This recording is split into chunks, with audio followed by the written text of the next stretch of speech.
Okay, welcome. Today we are going to learn how to uh, add images to our web pages and what we need to do when we're adding images to our web pages. So I have stolen two images off the internet. Here's a nice river that I got from a open source website, and here's a tiger image that I grabbed from Wiki comments. So to start this project off, I'm created a folder called Images. In that folder, I created two subfolders. You can call them Photo and Style. In Photo, we see the images that I've placed in there. And in Style, there's nothing. So let's get started. Before we do anything, I'm going to do things a little bit differently this time. I'm going to start a new text document in here and call this Images. And then we're going to call this a .html file, because remember that web pages, HTML files are just plain text files with a fancy ending. And in the style folder, I'm going to say new, another text document, and we're just going to call this style.css. Okay. Again, these two are empty, and we're done there. So I'm going to go ahead and open up brackets. And in the brackets folder, I'm opening up brackets right now. I'm going to open up a folder in brackets, and I'm going to open up the thing I just created. So let me say that again a little bit more clearly. In brackets,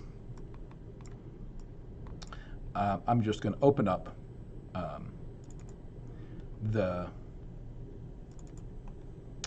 folder. So here's the folder I'm working with. Here's my images HTML. Here's my style one inside my style folder, and here's that. So in my style folder, just to make sure this is working, let's put some body styling in here. Width, let's set the width at 90%, and let's then margin, and you can just follow along, 0 for the top, and then auto for all the other sides, and this will center my whole thing. And for right now, let's do a nice background color of a very light gray, so DDD.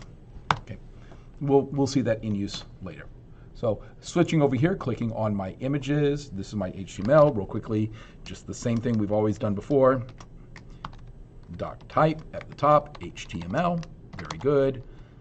And then we start up the HTML, and we want to say where language is going to be English. Okay. Okay. Cool. And every web page site needs a body, and it needs a head. Cool. So haven't done anything very spectacular yet. So before we do anything else, let's now go ahead and in our head, let's give it a title. Let's do a very good boy, because we're going to put that tiger, and he is a very good boy. And in the body, let's do heading 1, good boy. And let's make ourselves a nice paragraph. Tiger, tiger, tiger, tiger. I'm just going to give myself some dummy text here that I can play with later. So you notice that I have word wrap on, so all these are still on the same line, but word wrap is on. Cool. So Control Save. Let's preview what we've done. So one of the nice things about brackets is it does have a live preview feature, and so we have good boy and tiger, tiger, tiger. You will notice the title up here at the top, a very good boy, as we put in before. We got a heading 1 and a paragraph. But notice that my body style is not yet being applied. There is hardly any margin on this, and it's not shrinked. So why is that so? Well, because if we look back at my HTML, missing in the HTML is a link to our CSS. So remember, our CSS is in a style folder down a level. So let's go ahead and add that link. So we go link, href, right? Oops. Href equals, and because I'm using brackets, I'm going to cheat. It's in my style folder, and there it is. So notice that the / means current folder. In the style folder, style.css, right? If you have put your style CSS in a different folder, there it is. Two more things that we need to do. First off, we need to do a relationship here, and that is a style sheet. And then we need to say what type of link this is, and the link type is going to be text.css. All right. So if I save it now and I go back to here, we see we now have margin. Margin adjust. So we're taking up 90%, and we have a nice gray background. This will change later, okay? So, you know what, for the fun of it, let's do a little bit more here. So I'm gonna copy this paragraph, and I'm just gonna paste it 3 times, all right? And that's ugly, so let's edit this, and let's indent the document properly. Cool. Control save, come back, preview our work. So you will notice that we have, let's see if I can put these side by side. You will notice that we have paragraph here, we have another paragraph here, and probably want to turn off word wrap just for the fun of it. So turn off word wrap so we can see I got a paragraph here, paragraph here, paragraph here, my heading here. So this is one of the advantages of the live preview. I can do this. I mean, the other thing I could do is I can come over here and I can inspect the element, and it will give me additional information. Okay, so this is cool and everything, but we still need to insert the photo. While I'm playing with this, let me do one more thing just for the fun of it.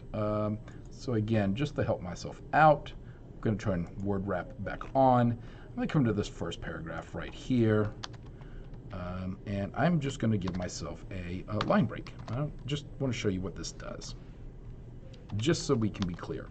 And also to make it a bit more clear what's going on. Let's try that again, indent document. So, save. Just to make it a little bit more clear what's going on, you can see that line break is right there. Okay. I'm going to go into my CSS real quick, come up to my CSS, and I'm going to give the heading its own background color. We're going to make this slightly darker than the other part, so let's call that a, I don't know, 999. Okay, and then let's make the, I don't know, I'm feeling a yellow. So let's see if I can hit yellow. So background color, let's go for a yellow for the tiger, just to make it nice and bold. Okay, so there we go. What I want you to notice here is you can see that each of the paragraphs is individual, all right? But the line break is here. So notice the behavior. We have a line break here, which makes a new line, but there's still no margin between that. And so depending on what behavior you want, you might want to go for this. But that's not the point here. Today we want to add images. So let's go and do that. So let's start here. I'm going to put my image right here at the front line. Again, I'm just adding extra spaces. It doesn't really matter, but just to make it readability. So image, that's how we start an image. Instead of doing href like we've done before, like we did up on line 6, we need to do a source. And this source, again, my stuff is in my photo directory, and I'm going to do the tiger photo. Now, when you do a photo, well, let me show you what happens first. And again, we're not done yet. You can see my photo. It is way too big. And in fact, if you can tell by the name of my photo, this photo is 1640 by 1278, much larger than it wants to be. And I need to deal with that, and I need to deal with that correctly. So I'm going to show you one way to deal with it, and then I'm going to show you a second way. But before I do that, is every photo needs to have not only its width and height defined, but more importantly, an alternative text. And that alternative text serves us 2 purposes. The first purpose is if somebody's using accessibility or a screen reader or some other tool where they want to know that the photo is there but will not actually be seeing the photo, the alternative text is what will be displayed. So if for some reason the photo can't load, or for another reason, this is what will happen. So we're going to say alt text, and it's going to be a tiger in repose. Okay. Now we can set the width of this photo, And I want to set the width to, let's go a quarter of the size. So that's going to be 1410. So I need to put that in quotation marks, 1410 pixels. And I want to set the height of this to a quarter of that. So that's going to be 320 pixels. And you can see now my tiger is a much, much better boy. Oh, he's such a good boy, such a good boy. Right? Nice sized tiger. Okay. Let's say that I mess up this real quick. So let's say, write that. You'll notice that what shows up here is a tiger in repose. That's the alt text shows up because the file is no longer corrupted. Do you see how that works? Cool. Now, one other trick that we can pull is we can also give this, let me do this to make things a little more clear. So all these things are part of the attributes of this image. So another thing I could do this is I can give this a title. And the title of this could be like roar. Okay, so what does that do? So again, here's my tiger in repose. It's in that first paragraph. But when I hold the mouse over, the title pops up like that. So pretty neat. Well, can I move the tiger around a bit? And the answer to this question is yeah. So let's take this tiger and put it at the end of the paragraph. And you will see the tiger is now at the end of the paragraph. I don't think I like this effect too much because you notice that last line and then the tiger, because the tiger in this case is an inline element. It's acting like another word tiger in the story. I could also take this tiger and put him right here in the middle, and you can see what he's doing. Now he's between the two breaks. Or in addition, I could just put the tiger between two paragraphs, and in this case, the tiger suddenly acts like a block element, and there he is. Okay. All right. So far, so good. We have the tiger there, and let's go back and put the tiger where he belongs, right here. Clean up the document just a touch. Actually, I do this. I want to clean up the document just a touch. I like it better like this. No. Okay. Anyway, I'm gonna let it ride like that. Okay. So let's now mess with some of the CSS with this, because if we look at this thing, I kind of, all this paragraph space up there is kind of wasted, and I kind of like to do something to it.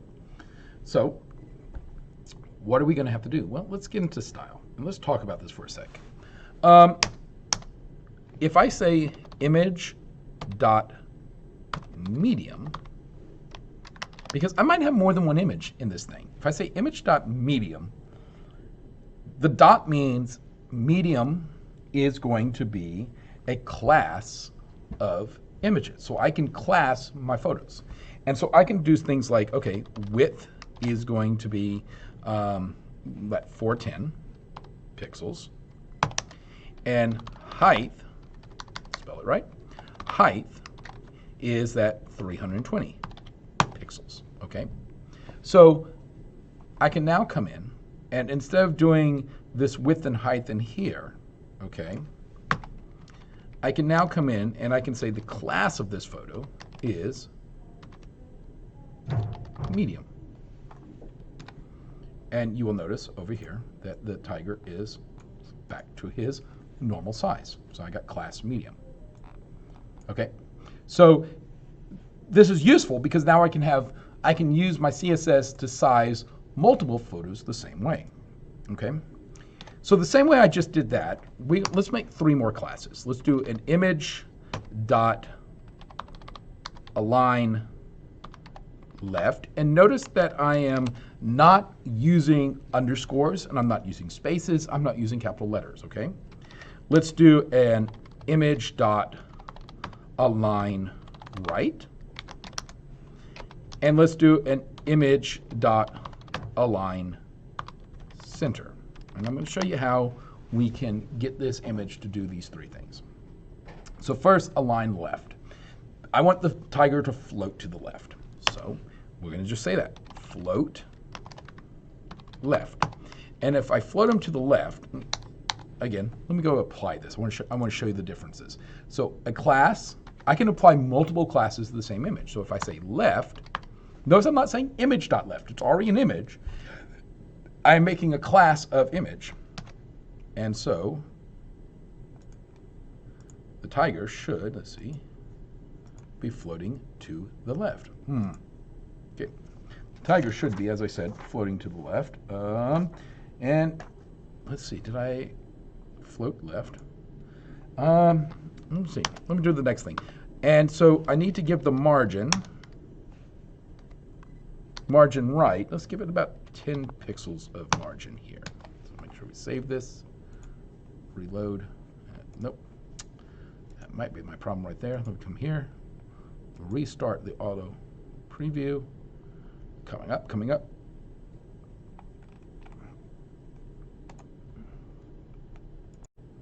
All right, I'm back. Sorry for the little break. Notice the tiger is not floating left. In fact, if I added some CSS code to make him float right, Control Save, and notice he is also still not floating right. What's going on here? Nothing is changing. Obviously, I've done something wrong. So I'm going to give you a moment. Take a look at my lines 18 and 23. You see it? You see it? It took me a while to, that's why I stopped the video for a moment. It took me a while to find it out. Because the property, the class, is not called left and right. It's called align left and align right. So let me go ahead and just copy and paste that over there and get it right. And this time we will actually see it do something. Boom. There it goes.